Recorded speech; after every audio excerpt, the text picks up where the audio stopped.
अस्सलाम वालेकुम dear students, उम्मीद आप खैरियत से होंगे और अल्लाह ताला आपको अपने हिफ्ज़ व अमान में रखे। इंग्लिश का पेपर हो गया और अल्हम्दुलिल्लाह पेपर बहुत अच्छा हुआ, बहुत आसान हुआ। ऑब्जेक्टिव की कुछ कंप्लेंट स्टूडेंट से मिली है कि वो ऑब्जेक्टिव इतनी अच्छी नहीं हुई और डेफिनेटली अगर आपने ऑब्जेक्टिव पर वर्क नहीं किया या उसकी जो ग्रामर्स की जो टर्म्स हैं उनको नहीं समझा तो ये इशू तो आपको आना ही था। मजमूई तौर पे पेपर जो है वो सबका 70% राउंड बोर्ड जो है ना 70% स्टूडेंट का जो है 90% यानी सब्जेक्टिव सारी ठीक हो गई है। ऑब्जेक्टिव जो है वो 14-15 नंबर की ठीक हुई है।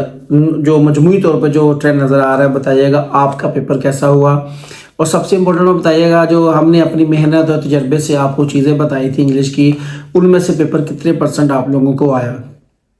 अगला पेपर साइंस वालों का केमिस्ट्री का है, which is very vital and very much important for the students. तो इसके 8 यूनिट्स हैं, तो हमने इसकी पेपर स्कीम के मुताबिक तैयारी करनी है, लेकिन इसके बावजूद कुछ आम लॉन्ग क्वेश्चंस हैं, इम्पोर्टेंट लॉन्ग क्वेश्चन जो हम आपके साथ शेयर करेंगे, जिनको आप पहली तरजीह में तैयार करें। और लेकिन आप कोशिश करें कि जो स्कीम के मुताबिक 4 यूनिट्स हमने फैसला किया है, यूनिट नंबर यहाँ पे मैंने रखे हुए हैं 9, 10, 13, 15, इनको आप कंप्लीट करें। लेकिन जो लॉन्ग इनमें अहम है उनको आप पहली फुर्सत में यानी फर्स्ट प्रायोरिटी में उनको आप तैयार करेंगे इंशाल्लाह। चलते हैं आज की वीडियो की तरफ। उससे पहले अगर हो सके तो 0300 मेरा चैनल सब्सक्राइब कर दीजिएगा। हमारा व्हाट्सअप ग्रुप भी बना हुआ है 0313749006, उसकी 400 रुपये फ़ीस है। अगर आपने ऐड होना है तो मैसेज करें। बहुत से स्टूडेंट फजूल मैसेज करते हैं और सवालात करते हैं, ऐसा क्यों है वैसा क्यों है। अगर आपने ऐड होना है तो हमें मैसेज करें, तो फिर जो रिक्वायरमेंट है पे करके रिक्वायरमेंट पूरी करके आप ग्रुप में ऐड हो जाइएगा इंशाल्लाह। बात करूंगा मैं यूनिट नंबर 9 की, तो इसमें से कौन से क्वेश्चंस मोस्ट इम्पोर्टेंट हैं। सबसे पहला है रिवर्सिबल रिएक्शन। ये जो पहला क्वेश्चन आपके बुक का है, reversible reactions and dynamic equilibrium, 2 topics हैं। आपने रिवर्सिबल रिएक्शन करना है विद एग्जांपल्स। उसके साथ आपने करना है इस चैप्टर की जो हॉट फेवरेट क्वेश्चंस हैं वो है ये वाला, फॉरवर्ड और रिवर्स रिएक्शंस और ये जो है डायनामिक इक्विलिब्रियम, इनकी मैक्रोस्कोपिक जो है करैक्टरिस्टिक्स वो आपने तैयार करनी है। उसके बाद इसमें जो law of mass of action है जो इम्पोर्टेंट है, लेकिन उससे ज़्यादा इसके जो अहम है वो है इम्पोर्टेंस ऑफ इक्विलिब्रियम कांस्टेंट। याद रखिएगा ये जो इम्पोर्टेंस वाला सवाल है ये पूरा नहीं आएगा, इसका कोई एक पार्ट आएगा। मसला इसका predicting direction of a reaction, किसी भी रिएक्शन की सीमत का पेशगोई करना, या predicting extent of a reaction, किसी भी रिएक्शन की हद को मुतय्यन करना। और इसके साथ इसमें 2 ही पॉइंट हैं। अगर आपके इम्पोर्टेंस ऑफ इक्विलिब्रियम कांस्टेंट आता है तो वो कंप्लीट नहीं आएगा, पार्ट वाइज आपको आ सकता है। और मैं अगर गुजारिश करूं कि जो आपका यूनिट नंबर 9 है इसके सारे ही क्वेश्चंस एक दूसरे से बढ़कर हैं, तो अगर आप यूनिट नंबर 9 कंप्लीट कर लो, छोटा सा है, तो इंशाल्लाह ताला आपके लिए ज़्यादा फ़ायदेमंद होगा। उसके बाद मैं बात करूँ अगर इसके यूनिट नंबर 12 की, यूनिट नंबर 10 की, तो यूनिट नंबर 10 के अंदर एसिड बेस एंड सॉल्ट्स, बड़ा इंपॉर्टेंट चैप्टर, बड़ा टफ चैप्टर, बड़ा कॉम्प्लिकेटेड चैप्टर। चंद सवाल इसके जो मैंने निकाले हैं अपने तजर्बे और बोर्ड के पेपर्स की रोशनी में, वो ये है कि पहला क्वेश्चन इसका है जो तीनों नज़रियात है एसिड बेस का, आर्हीनेस का है, ब्रांचिट का है, लीवस का, ये तीनों जो कॉन्सेप्ट हैं टू मच इम्पोर्टेंट है। इनमें से जो मच इम्पोर्टेंट है वो लीवस का है, ठीक है जी। उसके बाद आपने करना है एसिड और बेसिस के इस्तेमालात, एसिड एंड बेसिस के इस्तेमालात आपने तैयार करने हैं। उसके बाद इस यूनिट में इंपॉर्टेंट है पीएच स्केल। पीएच स्केल पूरा नहीं आएगा, पीएच स्केल की डेफिनेशन आएगा, इसके यूजेस आ सकते हैं, या measuring pH of A solution, या पीएच मीटर आ सकता है।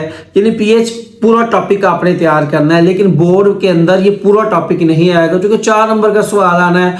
हो सकता है आज ये पीएच क्या है इसकी तारीफ करें, और किसी भी चीज़ का मेजरिंग ऑफ सॉल्यूशन, किसी भी सॉल्यूशन की पीएच मेजर कैसे करते हैं ये आप बताएं, या यूजेस ऑफ पीएच आ सकता है, ठीक है जी। उसके बाद इस यूनिट के अंदर जो लास्ट क्वेश्चन है वो सॉल्ट वाला टॉपिक है, ये कंप्लीट आपने करना है। सॉल्ट क्या है, इसकी टाइप्स है, और याद रखिएगा ये सारा नहीं आएगा। टाइप अगर आती हैं तो चारों टाइप्स नहीं आएंगे, कोई एक टाइप सबसे पूछी जाएगी। और उससे ज़्यादा इंपॉर्टेंट इसका है यूजेज ऑफ सॉल्ट्स, ठीक है जी। उसके बाद आ जाएं आप यूनिट नंबर, चूंकि 11 के तो हमने लॉन्ग करने नहीं है, उसके बाद यूनिट नंबर 12 में आप आएंगे, ठीक है। 12 के अंदर आ जाए हाइड्रोकार्बन्स के अंदर। तो पेंसिल पकड़ी हुई है ना, अपनी निशानियां लगाई जाए। ये रिटर्न फॉर्म में भी मैं अपने ग्रुप में शेयर करूंगा, ठीक है जी। लेकिन आप बुक पे भी निशानियां लगा लें, अगर आप ग्रुप में ऐड नहीं हो तो यहाँ पे आप निशानी लगा लो। अगर रिटर्न चाहिए तो आपको पे करके ग्रुप में ऐड होना पड़ेगा।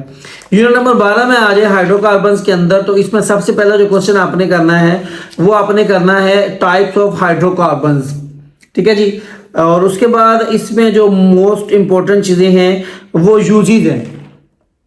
यूजेज आपने कौन से करने हैं, अल्केन्स के, अल्कीन्स के और इथेन के, इनके यूजेज आपने करने हैं। इसके अलावा फिजिकल प्रॉपर्टीज ऑफ अल्केन्स, ठीक है। उसके बाद इस यूनिट में से आपने जो टॉपिक करना है वो आपने करना है अल्काइन वाला टॉपिक आपने पूरा करना है। How alkyne is prepared, preparation of alkyne, ये जो टॉपिक आपको नजर आ रहा है अल्केन वाला, ये आपने टॉपिक पूरा करना है। फिर कर दूं पूरा नहीं आएगा, अल्केन की तारीफ आ सकती है, कैसे प्रिपेयर होता है, इसकी फिजिकल प्रॉपर्टीज पूछी जा सकती हैं, इसकी केमिकल प्रॉपर्टीज पूछी जा सकती हैं और इसके यूजेस पूछे जा सकते हैं। चूंकि इसको एसिटिलीन भी कहा जाता है, ये टॉपिक आ सकता है। पूरा टॉपिक आपको नहीं, पूरा टॉपिक इसलिए देगी क्योंकि इसकी तैयारी भी अहम है, इसके यूजेस भी अहम है और इसकी जो है वो केमिकल प्रॉपर्टीज भी अहम है। उसके बाद यूनिट नंबर 13 है, जो बोर्ड के स्कीम के मुताबिक हमने करना है। इसमें कार्बोहाइड्रेट्स की टाइप्स हैं सबसे पहले, ठीक है जी। उसके बाद आ जाते हैं आप लिपिड्स। इसमें कार्बोहाइड्रेट्स आपने कंप्लीट करना है टॉपिक। इसमें कंप्लीट में क्या क्या चीजें करनी है, इसके टाइप्स 3 है, मोनोस्केराइड्स, ओलिगोस्केराइड्स और पॉलीस्केराइड्स आई थिंक। उसके बाद इसके यूजेस और इसके सोर्सेज है।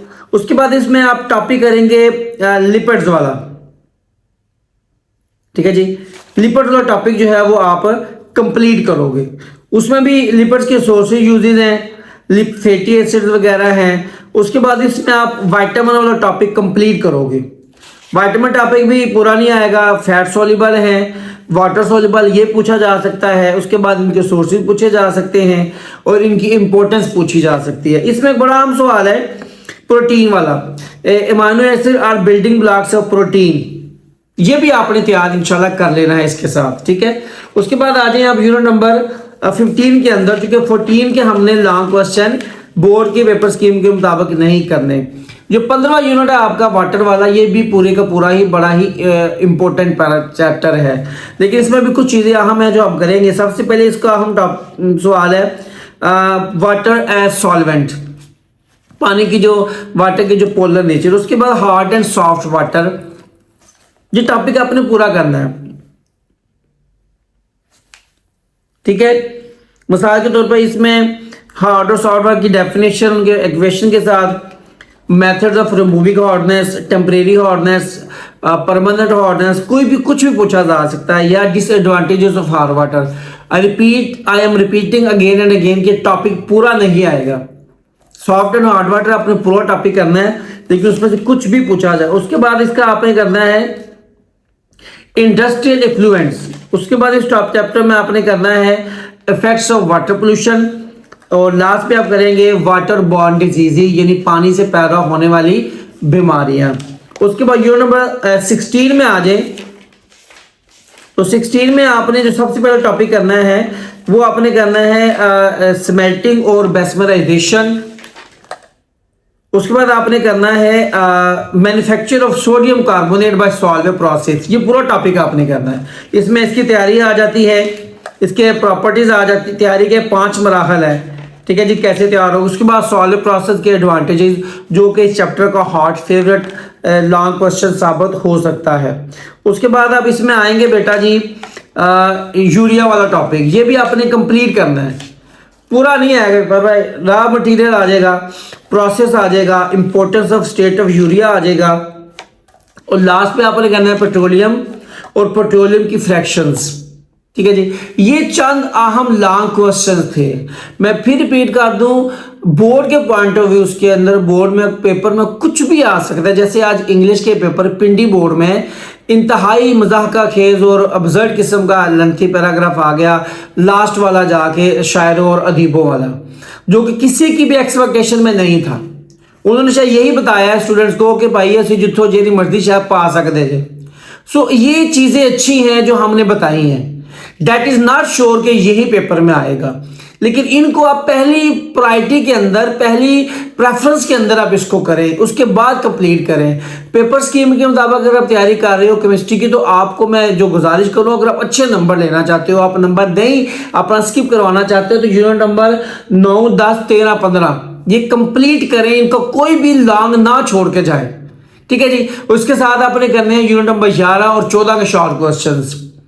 जब हम सिलेक्टिव तैयारी करते हैं ना, और हमने पूरे मार्क्स भी लेने हैं, जिसे हम रिड्यूस सिलेबस कहते हैं, then we have to cover all the syllabus, the whole syllabus, ठीक है। लेकिन होल सिलेबस करते वक्त जो चीज़ आपने देखनी है, वही देखनी है कि होल सिलेबस में से कौन सी चीज़ ज़्यादा इंपॉर्टेंट है, उसे अब ज़्यादा टाइम दें।